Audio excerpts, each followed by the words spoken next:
If you're looking to buy a home in Glendale and want your offer to stand out, I'm here to share strategies that can give you the edge you need. Buying a home in Glendale can be competitive, but if you're serious about making Glendale your home, you're in the right place. This video will help you understand what it takes to make a winning offer. As a Glendale local and an experienced agent, I've seen buyers get frustrated in competitive situations. Recently, I helped a family who'd faced several rejections by adjusting their strategy, and they finally landed their ideal home. It's all about taking the right approach to win in a market like Glendale.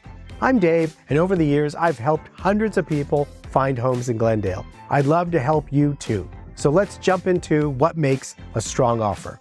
First, let's talk about how to determine how much to offer. Your agent should prepare a market analysis of the home you're interested in and discuss how the house compares to other houses that have sold or are currently in escrow. Only with that information will you really understand how much to offer on a home.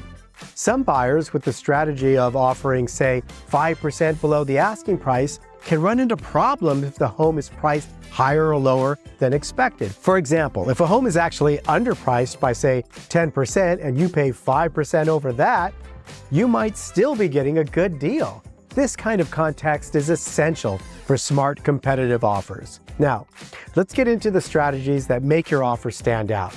There are several ways to make your offer shine in Glendale's market. When you shorten or remove the inspection contingency, or maybe conduct inspections ahead of time, you can reassure the seller that your offer will stand without unexpected surprises.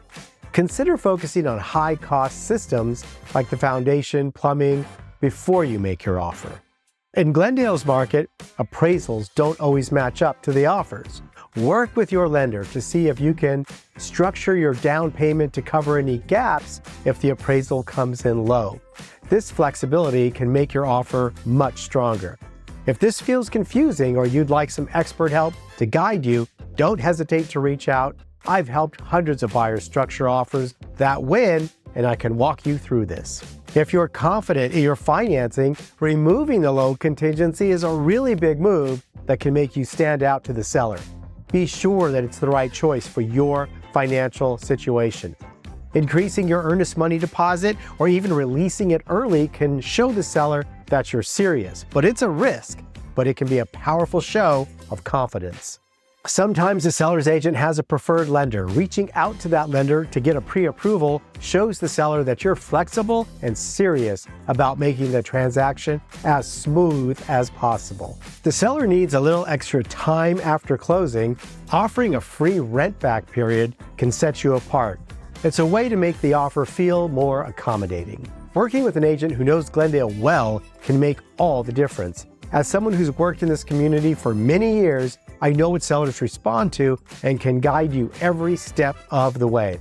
Another strategy is using an escalation clause. This says that you, the buyer, are willing to pay a certain amount of money for the house, and then you're agreeing to pay a set amount, say $5,000 over the next highest offer up to a maximum price.